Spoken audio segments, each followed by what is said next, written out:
No, it's I've spent the last 6 months. All right, so we might just come into the presentations now. I just wanted to formally welcome Michael, welcome Kay, our guest speakers for this evening. Thanks for taking the time to come. Can you guys hear all right? Perfect. Yep. And for everybody that's watching this at a later time, and thanks for tuning in. Two great speakers tonight. We've got Michael talking to us about how we more effectively connect with universities to undertake research projects.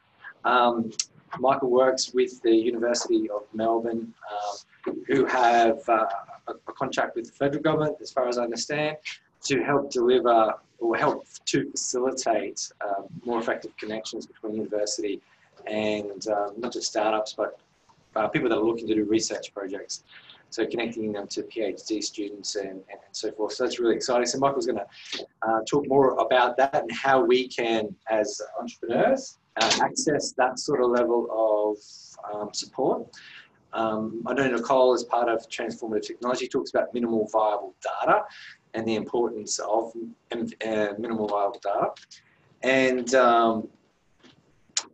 so this is an opportunity to get that and bring that level of efficacy into our research. And then Kay is going to talk to us about effective grant writing. Ignite Ideas is open at the moment, which is awesome. So Kay's going to talk to us about that. And Christine is my very dear colleague based on the Tablelands. She heads up the startup Tablelands and my partners in crime in terms of working on transformative technology more broadly. She is one of the most endearing and conscious people that I know, so I really want to welcome Christine. She's based on Tablelands, couldn't be here, but loves this. And Atherton itself. Atherton, okay. So hey, Christine, welcome. All right, so we might throw to Michael. Michael, did you have slides that you wanted to share? Yeah. I can share from my side, yeah. Yep, awesome. So if you wanted to take it, I'll throw it to you, take it away. Yep, lovely. Look, thanks, Troy, for inviting me tonight. We met Troy a few weeks ago and we went through the program and he thought this would be a value add for everyone here tonight. So thank you for the introduction and hello to Kay and Christine as well. So we meet again and you'll have to hear my pitch again. So hopefully you won't be too bored. So I might share my screen. And for Kay and Christine, I don't think you've seen this, or you might not have. Can everyone see my second screen there? Yes. Yes. Yep. Okay, lovely. No worries. I might do a 10-second elevator pitch on myself since everyone was. I've got 10 years worth of banking and finance experience, more so in the leadership and management side, also project management. That sort of things really fascinated me. I started my doctorate about 4 years ago part-time, and I reached a point about a year ago where I needed to have more flexibility with my role, and banking is very challenging and doing lots of 13 and 14-hour days. So I was lucky enough to be approached by APR intern through the University of Melbourne for a position to facilitate and coordinate research projects between universities and industry. So if you can lend me your ear for around 10 minutes or so, I'll present some general information for you, and then I'll ask for some questions after that. We can start getting to more specifics to see if we can brainstorm or map out what may be appropriate for yourself or for your network. So everyone can hear me okay?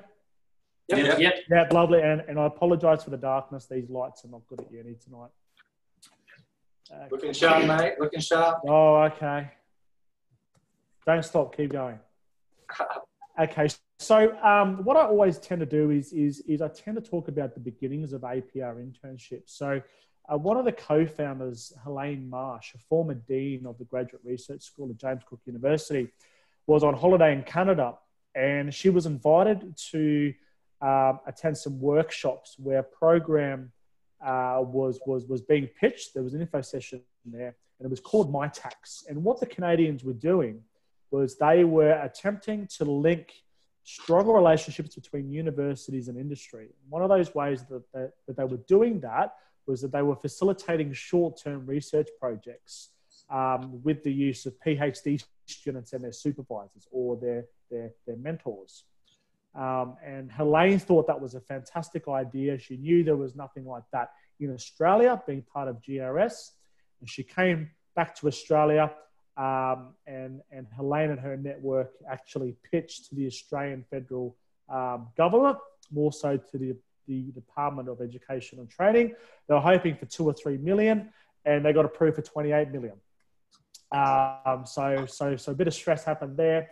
The University of Melbourne, through AMSI, which is the Australian Mathematical and Science Institute, they pitched for the program and they won that contract for 4 years up until 2020, and APR Intern was born of that.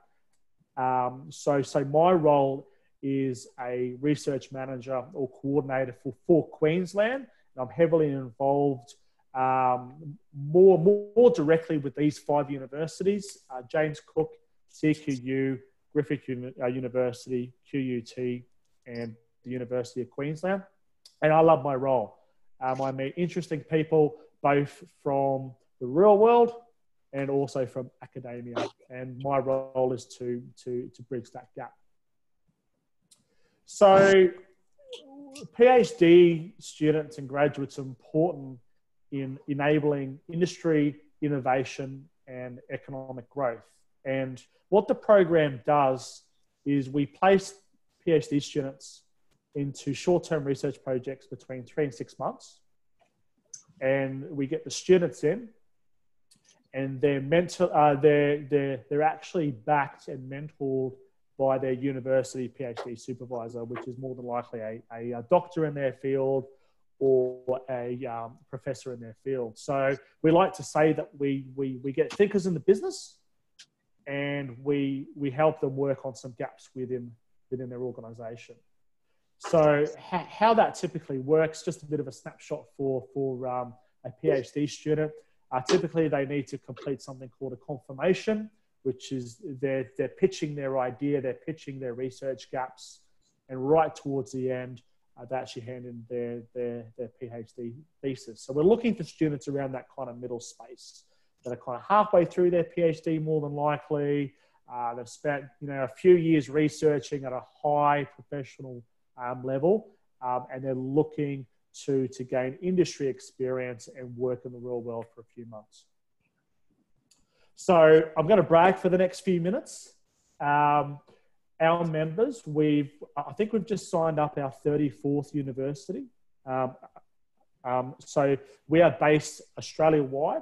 I represent Queensland, and we certainly have more peers in places like Sydney, Melbourne, Adelaide, Perth, as well. So we're actively working with these universities, and we have embedded, rich, deep relationships with these universities because they absolutely love the program. So all of these universities have ticked and flicked our program.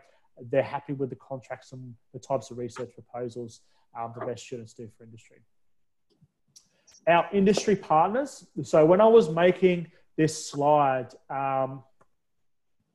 this is probably 1/5 of the amount of detail I could have probably added in here. So if we were an advertising company, we would be the largest in Australasia.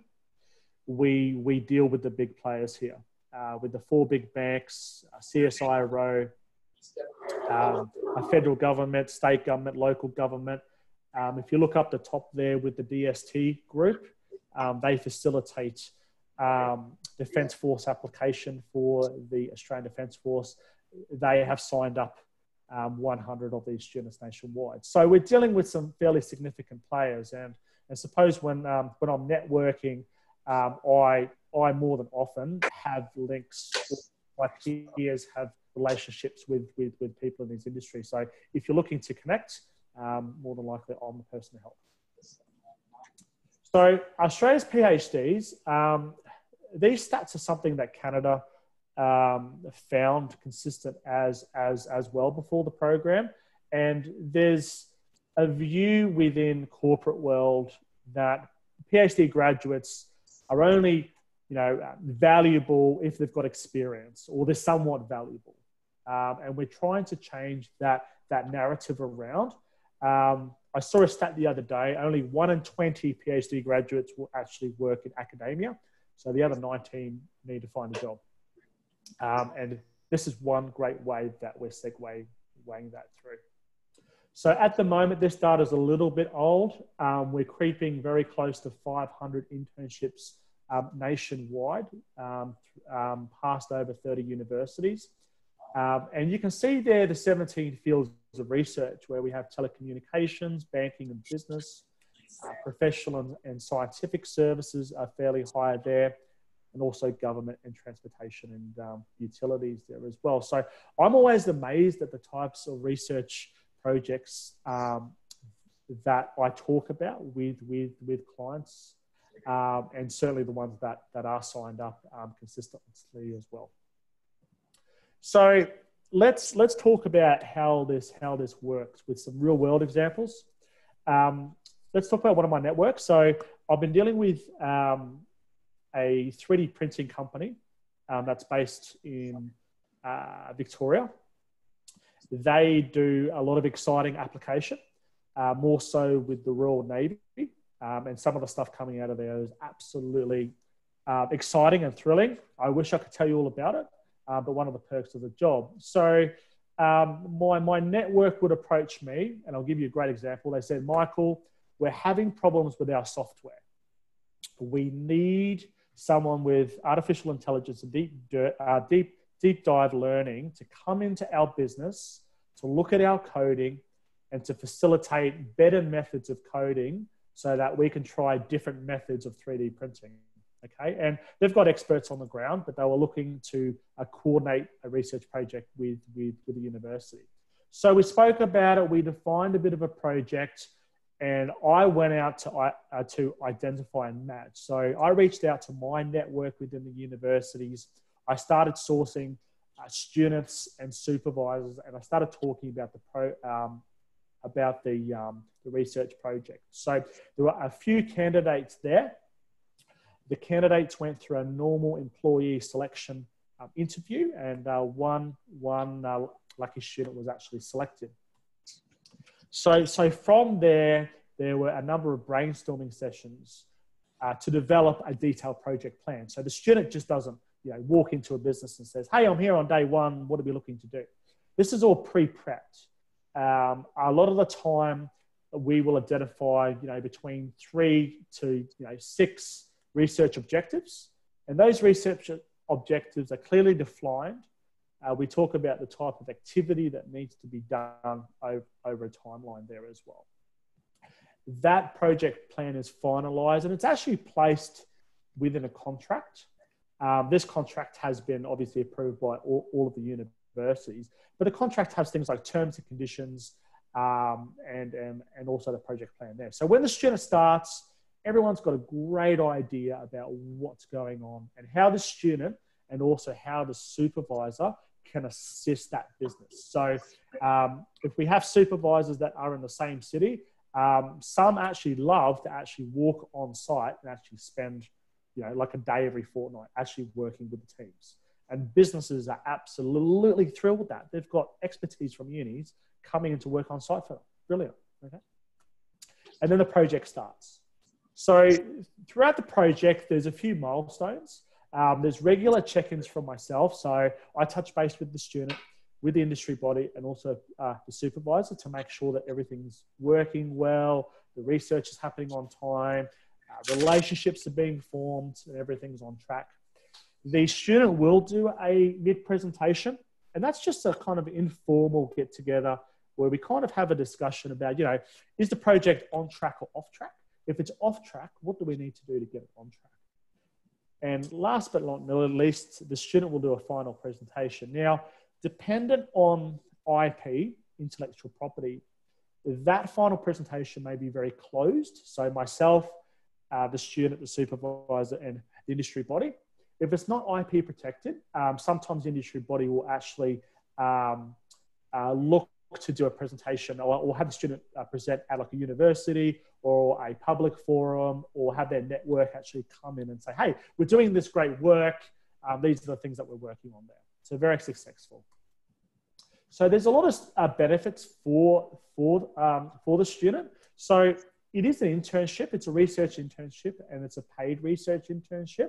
But probably the biggest thing that students are finding is that soft skill set, that kind of going into a business, working with the complexities of the business, things like budgeting, teamwork, resilience.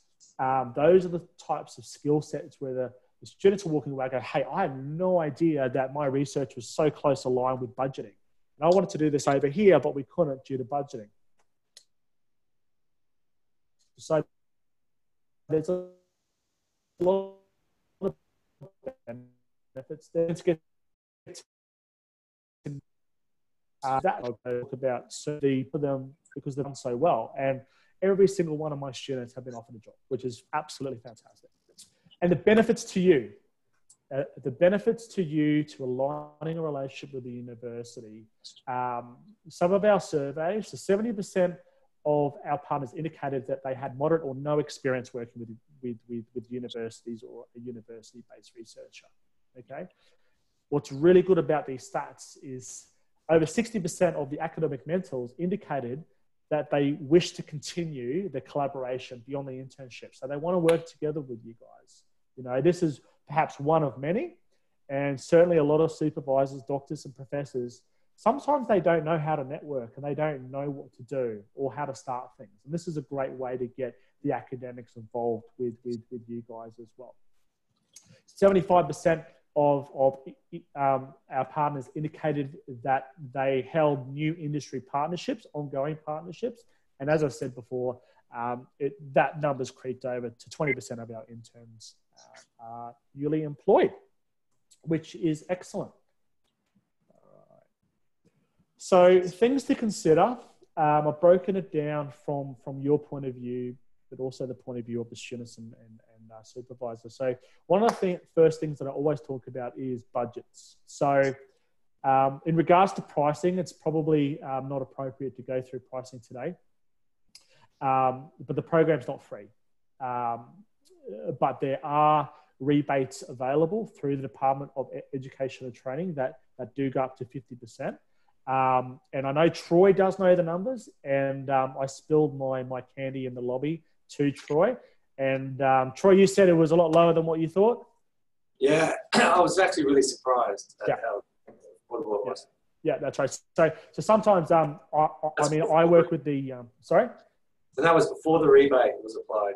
That was before the rebate, yeah. So I work with the commercial managers here at James Cook with JCU Connect.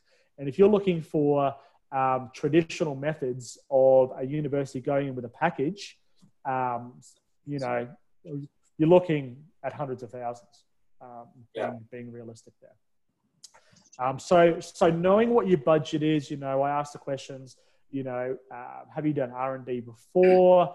What's comfortable for you? What are you looking to achieve there as well? And also the decision makers as well. I do tend to talk or ask for the decision makers. This program isn't for everyone, but it is for everyone else, I suppose, as well.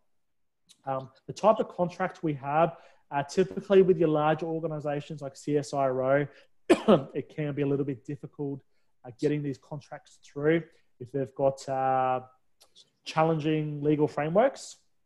And the last thing as well is just being open to suggestion, because you're going to be connected with people that have a lot of experience in their field. And sometimes you may be talking to a world leader in their field, and they may have a lot of suggestions for you. And sometimes people get a little bit overwhelmed with the information coming through. So maybe just be open to suggestion there as well.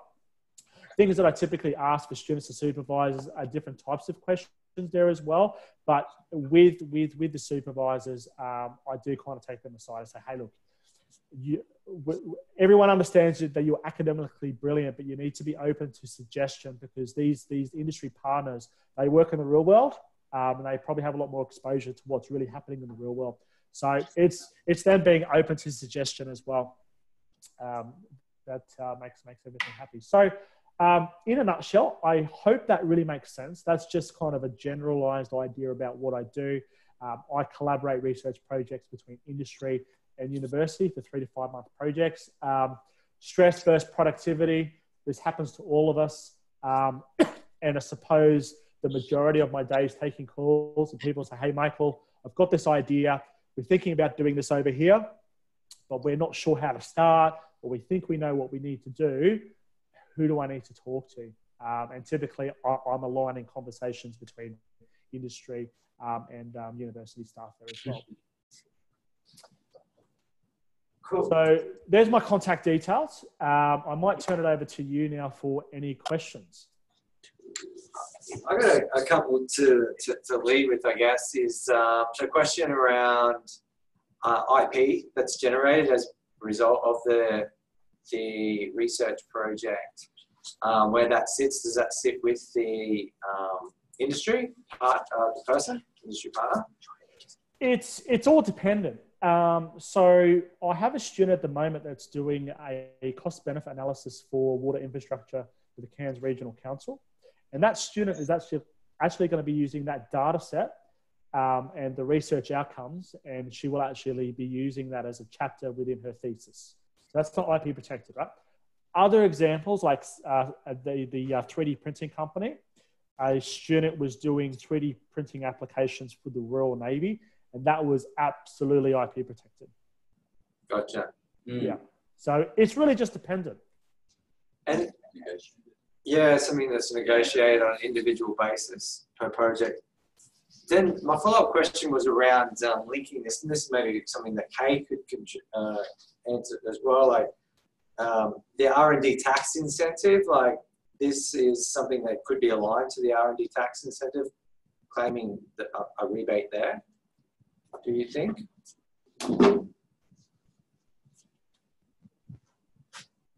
Potentially, it would depend on the project. I think, Troy, would have to, unless, Michael, are you aware of anybody? Again, it's on case by case. And I think I tend to have that conversation case by case. Yeah. Yes and no. Yes and no is probably the best answer. Some companies even place R&D research as a tax write-off as well. So if you've got a smart accountant, then there's something there for you. Because we're talking about R&D here, like research and development to a large extent, and so there is the potential that it could align to the R&D tax incentive from the federal government, whereby you could get a rebate on the expenditure of that research. Yeah, very much a case by case. It would depend on research. Yep, on what the research was. Yeah. Okay. How about you guys? Any questions? Yeah, you basically took my questions, the handling of the intellectual property. Okay. Okay. Cool. Anybody else? I do have any questions, but I think it's beyond the scope of what's here. Okay. If it's more around grants, we'll get Kay to talk to that soon. Yeah. So if anyone that's watching this has a thought for a research project, the best way to follow that up is send you an email, Michael, or get on the phone, give you a call, per those details there. Yeah, either or. People tend to add me on LinkedIn these days. That seems to be quite popular, and can just flick me a personal message there. Yeah, definitely. Cool. And just one other thing, is there still the pressure to publish? So they're still looking for something that will account towards the publication, internship? Is that from the student side or from the student side?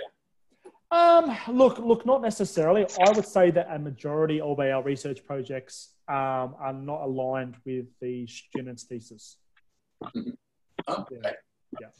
Not even a chapter in a thesis? Not even a chapter, no. It's mostly about the experience for the student then? Yeah, it's about them getting a job. Think about these students when they hit the job market. If they're doing, IT or law or economics or whatever, they're competing for employment. And if they've done an internship, they are head and shoulders above their peers. Yes, I agree. Yeah, it's good. Yeah. Cool. Awesome. All right. All right. Thank you, everyone. Yeah, appreciate it. Appreciate your time. It's really valuable information. It's great to have this as a digital asset as well that we can share more broadly. So thank you. So we might, without any further ado, we'll throw to you, Kay. Kay is regional manager for Oz Industry, so the federal government. And Oz Industry, Kay, you'll correct me if I butcher this, but Oz Industry heads up the federal government's entrepreneurs program, which encompasses the incubator support program, which is particularly relevant to the work that we're doing here in terms of ecosystem development. But then also mentoring for growth is another one. And then there's also the entrepreneurs program itself, which cuts across a number of key industries, but needing to be at a certain level of growth potential, past 750K or similar, and that's only certain sectors, and the R&D tax incentive. Sorry, Kay, we've got you on mute. Really good pick up there, Troy. That's why you're in charge. Yes, yeah, Oz Industry itself is a delivery agency within the Department of Industry, Innovation and Science. So we deliver a number of programs on behalf of the government, the entrepreneur program being one of them. And just on that 750,000, Troy, if you're in Northern Australia, or a remote location, so depending where you're located. So it may or may not be relevant, but we have a vast range of programs. But so I'll kick off with the slide presentation if you like. Sorry, I'm just trying to swap screens here. Why I invited Cadis, apart from being amazing, is she is really tuned into grant writing. And with Ignite Ideas, I know it's a state government grant. Case works for federal government. Kay sees a lot of grants, good and bad, and she knows what's important when actually writing a grant application. So, Can you see that now? You can. Yeah, thanks. Okay, perfect. Yeah. So yeah, a bit of background there. I've worked in this department or in this particular role for, wow, it's nearly 9 years now. And in that time, I've sat on a few grant assessment panels. So understanding what the assessors are looking for when assessing grants, but also in my general day-to-day job, I'm helping businesses apply for grants and looking at what's available. So I guess part of that is being able to translate what it is government's actually saying and asking for, if that makes sense. So we're just going to look at, I won't go into any particular grants in great detail, but we'll have a bit of a look at basic fundamental of how to go about it and what to, you know, the right and the wrong things to do when applying for grants. First thing is knowing where to look for them. I don't know what experience you've had looking for grants, but I've got to plug business.gov.au up front. That's my department's grant site. Essentially, pretty much looking for anything that says .gov.au is a good way to go. You might find there are other services that aren't government and they want to charge for them. Information about a government grant can be accessed for free. So you may choose to pay for the services of someone to find that information for you, and that's completely up to you, and it is a government business decision. Likewise, using a consultant to write the application for you, business decision, but you will find most grants don't cover that cost. So you've got to determine whether you've got the ability to cover that separate. Okay, so understanding, is this grant right for you? So not every grant is going to be right for you. So first up, understand the intent. So what is it they're trying to achieve? They're going to be looking for deliverables. So what will you be expected to do? So you need to understand, can you do it in the way they want it and in the time frame that they want it to be done? And does the intent of your project or what you're trying to achieve, does that actually match up with what they're trying to achieve as well? So essentially, if you have to make any fundamental changes to your project to suit the grant, it's not the right grant for you. What you end up then with is a project that isn't what you were trying to do. You won't like it, you won't be happy, and you're probably just not going to achieve much at all. So this slide's given a bit of a demonstration of what I mean by intended outcomes and intended deliverables. So every project, every grant, will have a bit of a description somewhere. These are three. So Troy's mentioned the Ignite Ideas. So I've picked that one up. This might be off the previous round. I haven't updated these slides, I'm afraid. But if you can see there, the text in the green, that is the outcomes or the activities they're looking for to achieve by funding your project. And what is in the red are the intended outcomes. So we're looking at what's in green. So they're looking to commercialise or to help businesses commercialise innovative products, processes and services. So the outcome that the government wants is to help grow and help businesses grow and compete in a global market and create new jobs. Okay. So every grant you look at is going to have some kind of statement there that identifies their intended outcomes, what they want out of it, and the deliverables of the activities, what they expect you to do. We've got a question, Kay? Is this to the regional and remote areas primarily? No. So if you're looking at these programs, veteran and community grants, that's for NFPs, that's anywhere. Building Better Regions Fund, that's regions. So each one depends.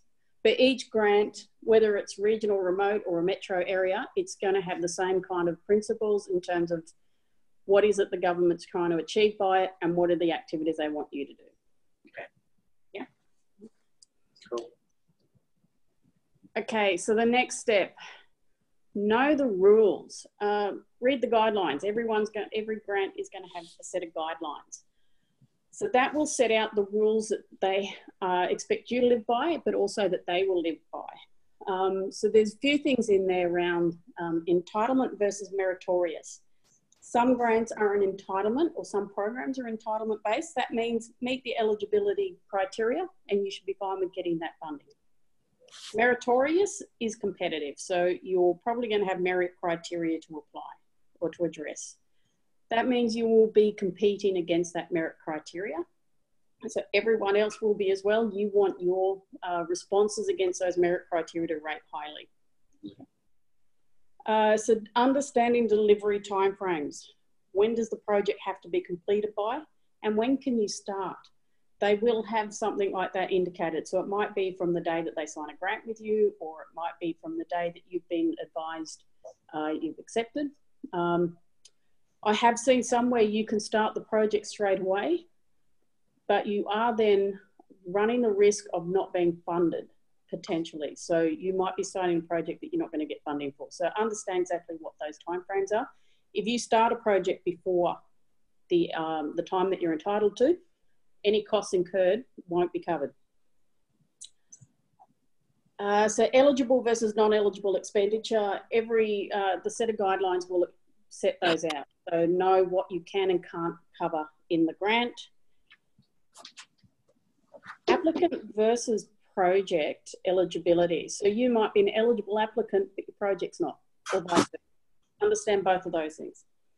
Co-contribution, it could be cash or in kind, or it could be non-government. So a lot of federal government programs stipulate that your co-contribution can't be from another government source. Some of them may stipulate it just can't be from another federal government source. So understand exactly what the rules are on that and know the application process. So what is the submission date? How do you submit it? Most are online now. My department runs a grants hub where we have a lot of federal government programs go through that. Pretty much everything for business will go through that. We have moved to a portal where everything has to be done on the portal. So understanding what you need to commit or have the information you have to have available, and it'll all have to be done online. So tend to not necessarily be able to download a set of questions or the form these days. We have given some feedback around whether that's good or bad, but we'll see. So just be aware of what you're going to need to do there. Can I ask a question with regards to the co-contribution? Like, if there is a stipulation that you need to contribute cash, whether for government or not, does it look favorable, in your experience, is it favorable if you have like a level of contribution or a higher level of contribution? What's your experience on the co-contribution? It can be varied depending on, one, the level of funding you're seeking. And in some cases, it's not always going to be dollar for dollar. So with some of the bigger grants, often the federal government will ask for greater contribution from the applicant than the government's putting in. A lot of the reasons, so the main reasons around the co-contribution, one is there's some skin in the game from the applicant, but also it spreads the federal government or the government money a bit further. So for 100,000 from us, 100,000 from you, that's a $200,000 project. Yeah. So it's a greater return on investment for them. Yeah. I was at a Insight meeting last night, Insight Ideas, and they were saying that they've kind of changed that framework a little bit to actually say that the cash in kind has to be also supported by either an accountant or something, that they have gotten a little more strict with that. Is that something you've experienced? Again, it's going to depend on the actual grant or the program you're looking at. So a lot of our programs, we request a letter from your accountant to confirm that you are able to provide that co-contribution. And it's just a letter. We often will give you the template. The more money you're asking for, the greater the proof they're going to seek. Yeah. Thank you. Sorry? Thank you. All good? Okay. So if you want to know more about a grant and you're not getting everything out of the guidelines, you're not too sure about, there's pretty much always going to be a contact centre or phone number to ring. Give them a call. They will have a set of further information that they can respond to. If they can't answer your call, they will be able to pass you on to somebody else who can. You'd also, sorry? Last night, this Insight Ideas was actually sort of like directed by Ernst & Young, EY, and they seem to be the ones that were the clearinghouse for the funds from the government. And so this like private accounting company seemed to be, they made the decisions on how the funds would be dispersed. I am not familiar with a program that would be run through Ernst & Young.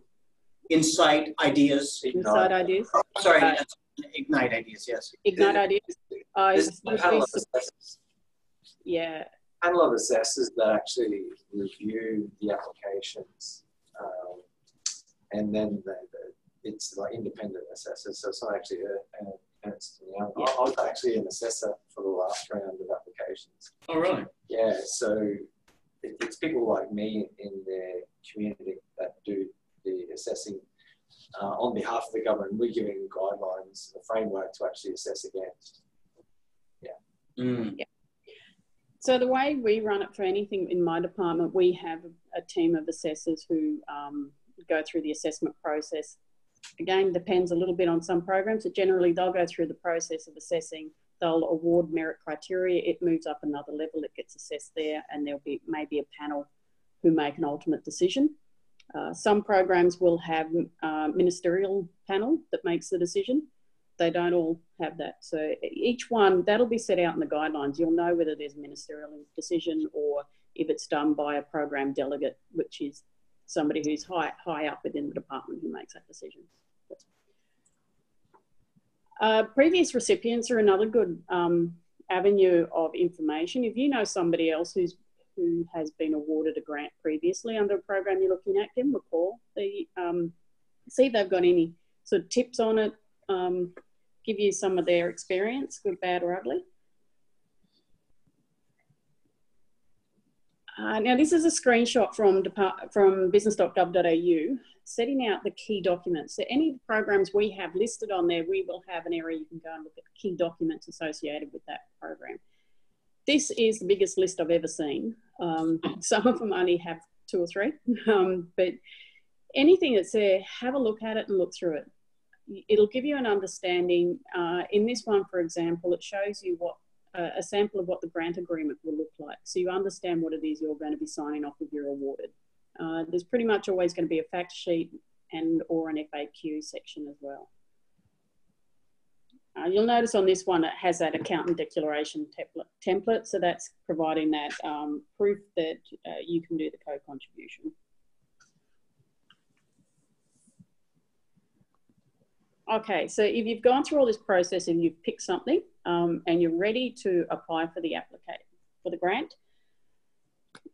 So every good application has to tell a whole story. So who is going to benefit? Is it your community, your customers, the government? So understanding the who is going to get benefit out of it is important. So the what is, what will a project include? So what are the activities that you're going to deliver? Where is it going to happen? There might be 1 or more location. Depending on the grant, again, location may have a different bearing on the amount of co-contribution or the amount of money that you can apply for. Why are you doing it? So are you addressing a particular need or addressing a particular gap in the market? When are you going to do it? You'll have project timelines from beginning to end and how we deliver that project. So what are the actions that are involved in what you're going to deliver and how much will it cost? So a total project cost. So it covers the main, all the W's and a H.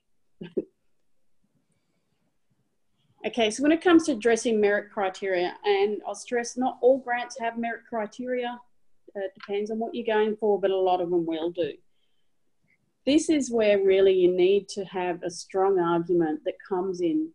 These are the things that are going to be scored and you'll get marks from them. It'll also have a lot of word limits. So making sure your language is succinct is really important. So avoid jargon, use full terms once and then an acronym. Avoid subjective terms like highly successful. The difficulty with a subjective term is that what you rate as highly successful, somebody else may not. So you've got to put it into context. If you see the terms, and I've seen this on a number of them, your response may include, definitely include it. That is what they're looking for. They're giving you the hint there of what they want to know. Make sure you set the scene. So assume the reader doesn't know anything about you, your area, what it is you're trying to do. Chances are they don't know any of that sort of stuff. So things like how big is the region that you're going to deliver this project in, or how big is the customer segment you're trying to target? What are the demographics that meet that? So it could be things around, we've experienced a downturn in this market segment, or there's this great opportunity that is awaiting. Customers have shown a great interest in this particular technology. Percentages are our friends. So they give context relevant to the project. For example, 30% growth versus 10 additional participants. So in a small region, percentages can help paint the picture bigger and give better understanding of how relevant it is to that particular project or that area or your business or even your customers. And dollars equals details. So the more dollars you're asking for, the more detail you're going to be asked to provide. Something that is often misinterpreted is need versus want. So need is a gap in a service or gap in a market. Want is an indication that somebody actually wants your service or product. So it's easy for us to identify a need often. Getting that want can be a little bit harder.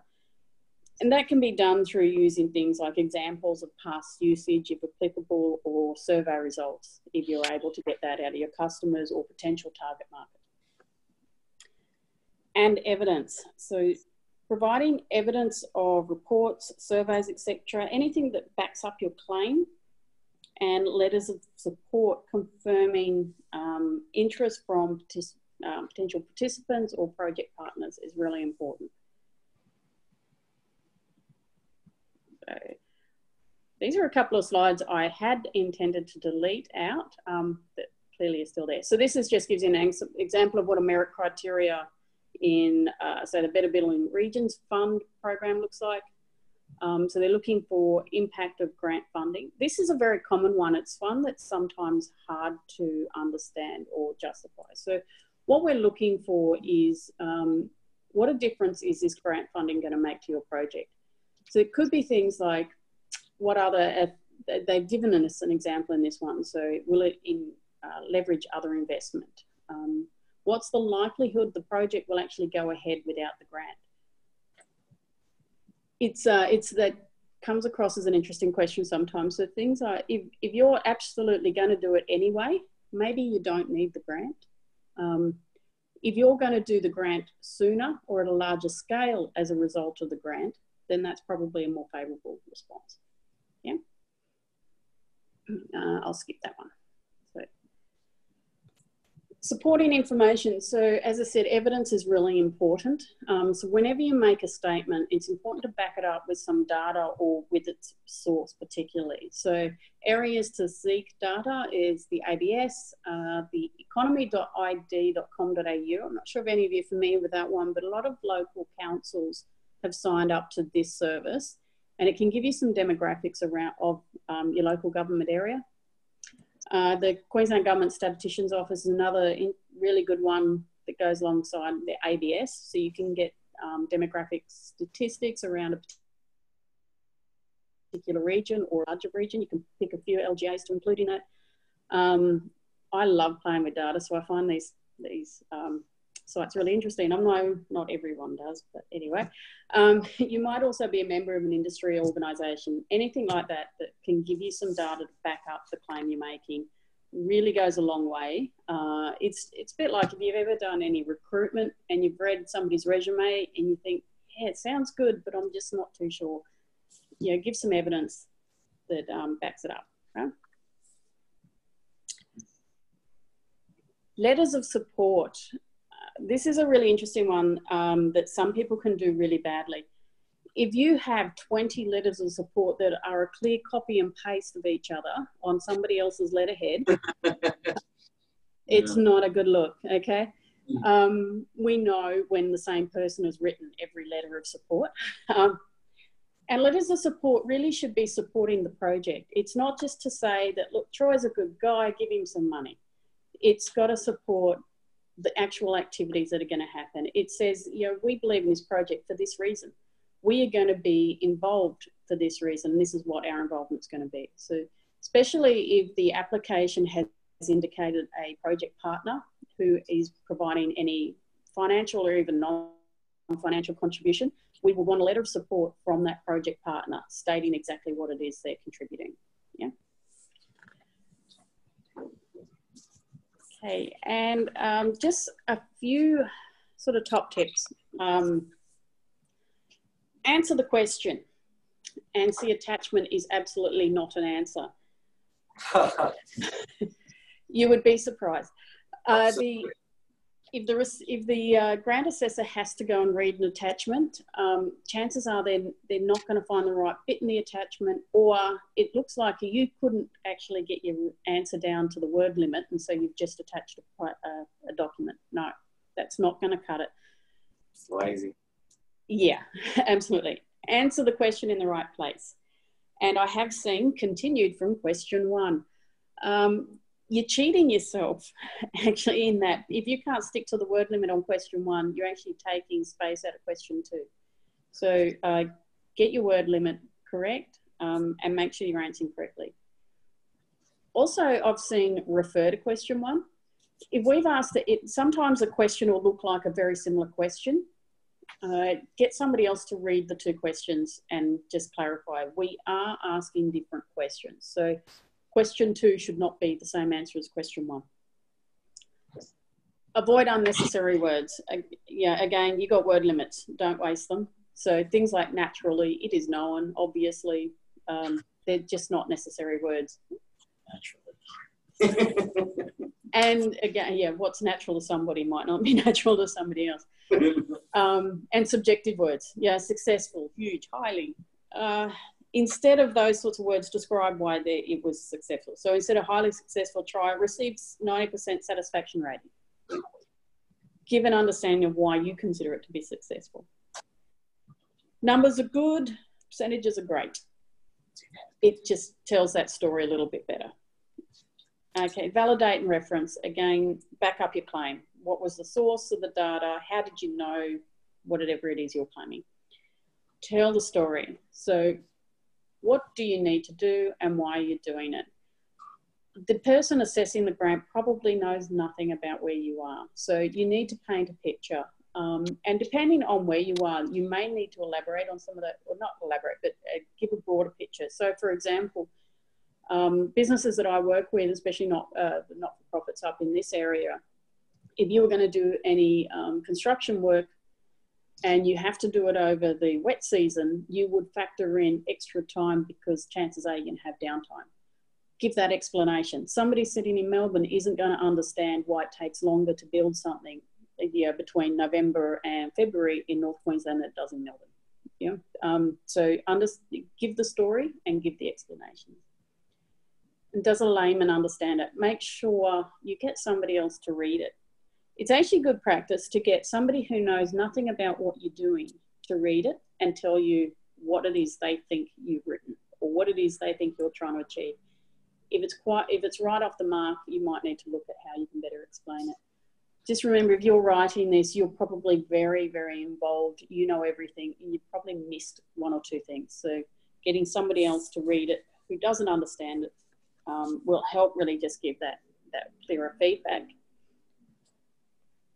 And because I forgot to give you the other slide, I'm giving you my contact details, but I had actually included contact details from my colleagues down the Gold Coast way. I'm assuming most of you are down in that area. Would that be right, Troy? Brisbane, Gold Coast area, yeah. Okay, cool. I will share that through with you though, Troy. So I have a counterpart down there called Rowena Ryan, and she has Assistant Regional Manager Josh Sorensen sitting in Southport. And I have colleagues sitting in our Brisbane office, so I can share those contact details as well. If you have particularly any programs under my department that you want to talk to somebody about, they're happy to work with you. Cool. What about, and this may be not something that you can answer, but I get asked a question all the time, good grant writers. Yeah, I'm sure there are some. I'm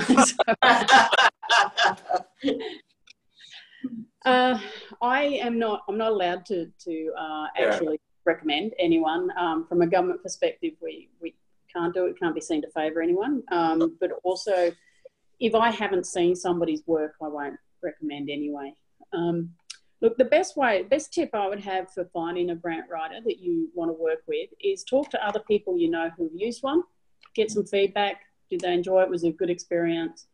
Now, except that they're not going to get 100% of hit rate. A lot of these are really, really competitive. Ignite Ideas itself is a really competitive grant. There's a few others from the Queensland Government that I know get a huge number of applications in, and there's a finite bucket of money there. So, grant writers aren't necessarily going to hit 100%, but if they've got a good experience, it may get you a bit further up the line than you would get yourself there. Question? That's good. That's good. I appreciate your position as well. I've tried out a number in the past. Some have been good, some have been bad. I've wrote some myself, got some. I've got to knock back today on the grant, but yeah. But it's just how it is, eh? Yeah, look, absolutely. And I would recommend you, reach out to like my colleagues, especially on the federal government side of things. Ring whoever is the person, the agency that's delivering the grant. Have a good chat with them. Get some ideas about what they're really looking for. I think the ones that I've seen, you want being succinct, providing good quality information, showing that you've not been lazy, that you've taken the time but not waffled on. It makes all the difference. It needs to be easy to read, easy to understand. I think the points that you've provided are really, really good. So I appreciate you taking the time at late notice to share the information. Yeah, thank you. I actually was been able to compound some of the information that I've kind of come across, and especially in some areas that were specific to like regional areas as well. That's important. And thank you for sharing. Actually, I have one question. Just to understand how's the system here. In Europe, or in Estonia, we are applying for EU grants there, European Union grants, and very often startups who try to get money. The risk is that you spend a lot of time on applying, all the paperwork, etc. Then you get the funding or get the grant, and then after that you have a lot of paperwork and time to spend on reporting what you're doing with the grant, and like there are some negative aspects of applying for a grant actually. And, how is it here in this area? Yeah, look, we are from government. We like forms. So when we invest the money into a business, obviously we expect some feedback on what the return on that investment is. So that is the paperwork process and the reporting. Depending on the grant, there'll be different levels, and the amount of money will indicate often how much reporting process there is. They do vary quite a bit. We've got a program called Accelerating Commercialisation that Troy's, I think, fairly familiar with. I had a recipient under that program who said the reporting process past getting the grant was actually far less arduous than the application process. So he said once you got into that phase and gone through there, it's actually quite easy. So again, it depends on the program. We do expect some reporting. We're not necessarily going to be the best bet. And also we've got time frames to work to. So that's another important thing, especially if you're fairly innovative new startup who's trying to launch something, understand what our timelines are. We're not going to be as flexible as you necessarily. If you can't wait for us, then don't wait for us. You know, go ahead. It might be that you can come back to us later for something else. I think that's a really good point that you bring up though. Like grants, I see it a little bit in the startup spaces. People rely on grants to fund their growth instead of really focusing in on customer development and market validation. Getting a grant isn't market validation, so it's not something that should substitute doing the actual work of building a business. And it can actually be give you a false sense of reality if you're perpetually just chasing grants. So it can be a trap. So money should come from the customer, absolutely. And if this can help, great, but it shouldn't be the end game. Absolutely. I mean, if the business has to rely on grants constantly, then perhaps you really do need to look back again, do that validation. Is it truly something people are going to pay money for? Yeah. Can I take a moment, Troy, actually, to give a bit of a plug for something my department's doing at the moment in terms of, I think we've lost all the female founders that were in the room, but we've got a program coming out next year called Boosting Female Founders, and it's very much targeted at assisting. It's recognising that female founders can sometimes face greater barriers to getting launched and getting started, but also they tend to actually be a better bet. We're a little less risk-taking than you guys, I think, is what they're suggesting there. But we're currently going through a consultation phase to get an understanding of what those, what support the government could give. So we've got a nice little bucket of $18 million for this program, and we're trying to get some feedback at the moment on how to do that. I'm going to send you through a link, Troy, to where people can go and put some feedback in and the discussion paper. So it'd be really great to get some views from female founders, but also people working in that ecosystem and supporting them. Yeah, love to. And think to absolutely love to help get the word out there. And I guess for us guys, maybe look at a female co-founder. Yes, is it tailored towards female founders / co-founders? Because, for example, my wife, who is a part of what I'm doing, is that something she could apply through? That I'm not sure they have determined exactly. Certainly geared towards female founders. Whether the co-founding thing will be taken in, I'm not sure. But it is certainly maybe some feedback that could be given, that could be a consideration as to, you know, the ownership structure. You had a question here? Just a small one. Is it still important to make sure that you link your entire application back clearly to the outcomes the government is seeking in there? Absolutely. Without regurgitating buzzwords, you know, just actually make it nice and logical and sensible, the linkage. Absolutely, yeah. The language you use, it's important in that it's reflecting what it is the government's trying to achieve. Now, it doesn't mean necessarily, you know, regurgitate verbatim, but make sure you're along the same lines, because if you're not, you're probably not trying to get to the same outcome they are. Your project might not be reaching the intent they're looking for. So if you can't align with their intent, it's probably not for you. But you know, some people I know look towards using grant writers to make it all flowery and fancy and get very technical. Getting too technical can actually work against you if the assessor doesn't understand it. It's got to be in, yeah, easy to understand language, makes sense. Using their terminology can help in that the assessor will be looking for certain things like that. You know, if they're looking for job creation, then make sure you're using the terms of job creation. Does that make sense? Yeah. Thanks. Cool. That's all great. All right. Well, thank you. Appreciate it. Does anyone have any other questions? Yep. No. Thanks so much. Appreciate your time. Thank you so much. Thank you, Kay. Pleasure. Thank you, Michael. Thank you. If you're going to be watching this at home, you've got Kay and Michael's contact details as per the slide, so reach out. Cool. All right. Yeah. Thanks. Good night. Bye, guys.